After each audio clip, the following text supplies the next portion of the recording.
कि उपासना मार्ग में चलने वाले उपासक को ही देखना है कि संसार नाशवान है, इसका नाम मृत्यु लोक है, यहाँ मरना तो है ही। अब इसके लिए प्रभु से क्या प्रार्थना करें कि आप बच जाओ, कि आप बच जाओ। वो तो नंबर फिट है, नंबर फिट है, पहले से निश्चित है। इतने वर्ष में, इतने सेकंड में, इस तिथि को इतने मरोगे, वो निश्चित हो गया। अगर हम शकामता करते हैं तो फिर हमारे हृदय में निगेटिव भाव आ जाएगा, क्योंकि ये सत्य है, शरीर छोड़ना पड़ेगा। और जब वो क्रिया होगी तो आपको लगेगा भगवान का भजन व्यर्थ गया। भगवान से प्रार्थना की, मनाया कि मेरा पुत्र न मरे, मेरा पति न मरे, मेरी माता न मरे, मैं न मरूं, पर मरना पड़ा। इसका नाम नहीं तुम्हें पता, मृत्यु लोक। मतलब यहाँ जितने रह रहे हैं सब मरेंगे। अब व्यवस्था कर लो ऐसी कि तुम्हें मृत्यु छू ना पावे। तो तुम्हारा स्वरूप शरीर थोड़ी है, तुम्हारा जो स्वरूप है वो भगवत स्वरूप है।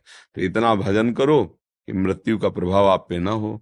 जैसे जगह को शून्य कर दिया जाए, यहां से काट दिया जाए तो कोई कष्ट नहीं लगेगा उस समय। ऐसे ही मन को यदि भगवदाकार कर दिया जाए, मृत्यु आवे, शरीर छूट गया, चले गए। भक्तों की मृत्यु का जो कष्ट होता है वो ऐसे होता है जैसे विशाल हाथी के गले से पुष्प की माला गिर जाए। तो उसको समझ में भी आता है क्या? नहीं। ऐसे ही भक्तों का मृत्यु समय होता है, आनंद पूर्वक भगवान के धाम जा रहे हैं, उनको कोई कष्ट थोड़ी होता है। जाना सबको है, चाहे संत हो, चाहे असंत हो, चाहे कोई भी हो, मरना सबको है। अब ये बात तुम्हारी समझ में नहीं आई तो फिर उसके लिए तो फिर नकारात्मक भाव का खुला हुआ मार्ग है। हे भगवान ये बच जाए। अब उसके मरने का समय कैसे बच जाएगा? वो तो जाना ही पहले से निश्चित है। हे भगवान ये आपको प्राप्त हो जाए, ये भक्तों की चाह होती है। हे भगवान आप कृपा करो, ये जीव जो मर रहा है, चाहे मेरी माँ हो चाहे कोई, ये आपको प्राप्त हो। भगवान अब इसे दोबारा जन्म ना हो, भगवान आपके चरणों के समीप ही रहे, ये भक्तजन प्रार्थना करते हैं। यहाँ तो मरना है ही, इसके लिए क्या, मरना है पक्का। अगर ये बात स्वीकार कर लोगे तो अमर हो जाओगे। और अगर ये सोचोगे कि दवाई या प्रार्थना या किसी का आशीर्वाद मृत्यु के ऊपर नहीं चलता, किसी का, सब जो आशीर्वाद दे रहे उनका भी शरीर छूटेगा, सबका छूटेगा। तो सत्य बात स्वीकार कर लो कि मृत्यु तो सबकी ही होनी है। फिर उसमें अश्रद्धा क्या करना कि मेरी माँ चली गई, मेरे पिता चले गए। तो इसमें तो और बढ़िया आनंदित होना चाहिए कि चलो वो गई, हमारा नंबर है, राधा राधा राधा राधा राधा भजन करे। अब यही कि बुद्धि ठीक ना होने के कारण संसार में तो यही है। एक बार एक ब्रजवासी के घर गए, बड़े प्रेम से लिवा गए जब भिक्षा का, तो पवाया, तो पा के बैठे, हम कहा सुनो भाई, तुम्हें पता होना चाहिए कि तुम एक दिन मरोगे, इसलिए तुम्हें नाम जप में रुचि होनी चाहिए। उनकी पत्नी रसोई से निकली और कहा इस बाबा को कभी मत लाना। ये मरने की बात कह दी। बोले हमारे सामने ही कहा इस बाबा को मत लाना, अब आशीर्वाद दिया नहीं, कह रहा कि मरोगे।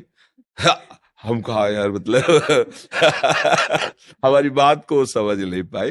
तो अब ये बात चुभी ना उसको कि हमारे पति से कह रहा मरोगे, बाबा जी मतलब कैसा है। हम अमर करने की बात कर रहे हैं कि तुम्हें ये ध्यान है कि तुम्हारा शरीर छूटेगा एक दिन, तो तुम ऐसी कमाई कर लो जिससे तुम भगवान के समीप पहुंच जाओ। तो बहुत समझने का विषय है, नहीं तो अज्ञान में ऐसा लगता है मरने की बात ही कोई ना करे।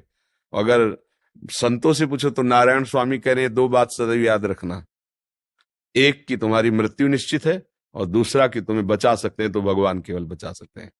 मतलब भगवान का भजन और मृत्यु का भय तुम्हारा उद्धार कर देगा। मुझे लगता है यार मरना ही है तो ये सब कोई साथ नहीं जाएगा। अरे फिर राधा राधा राधा राधा राधा राधा।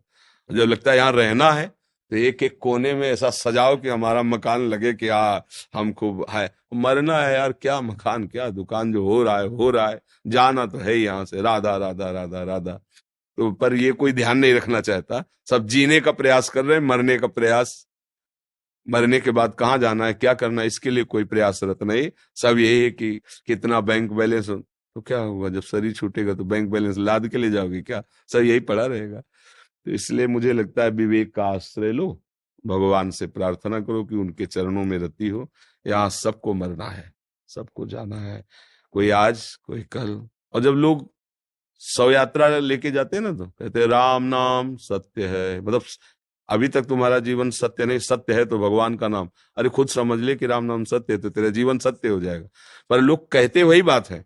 देखो हमने देखा है, जैसे पड़ोसी कोई मरा और खूब रोया धोना हो रहा है ना, तो पड़ोसी आता समझाता है, भाई एक दिन तो सबको जाना है। अरे यार इतना बढ़िया ज्ञान उसका है, और जब उसके यहाँ मरा तो वो छाती पीट रहा है, वो समझा ले आ रहा है। या क्या समझ है उसको जो समझा ले आ रहा है, वो खुद उसमें फंसा हुआ है। अगर ये समझ आ जाए कि सबको जाना है तो सच्ची मानो फिर भजन छूटेगा नहीं, क्योंकि असली वस्तु परम धन प्रभु का नाम है। ये लगे खूब नाम जप करो यार, जब जाना ही है तो ये तैयारी पक्की होनी चाहिए नाम जप की। यहाँ जैसे भगवान चला रहे, और ये भरोसा नहीं कि अभी हम 20 वर्ष जिएंगे कि 10 वर्ष, सेकंड का भरोसा नहीं है। भोजन की थाली ऐसे परोस के आई, वो पाने के लिए आराम से बैठे, वो पा नहीं पाए, दिल फेल हो गया, चले गए। बड़े ही स्वस्थ थे, गोरे थे, इस धाम में आते थे। तो हम पूछा बहुत दिन से वो दिखाई नहीं दे, बोले पधार गए। हुआ वो तो बहुत स्वस्थ थे। बोले उन पत्नी से कहा भूख लगी भोजन लाओ, भोजन ला के जो सामने रख के एकदम ऐसे किया, वो गए, खत्म खेल। एक सेकंड में खत्म। अब कौन सा वो सेकंड आएगा हमारे जीवन पता नहीं, तो हर सेकंड हम सावधान है, राधा राधा राधा राधा, जब चाहे तब बुला लो। तो अब ये सत्संग के द्वारा अपनी बुद्धि को समझाओ, इसमें रोना धोना या इसमें संकल्प विकल्प काम नहीं करता है।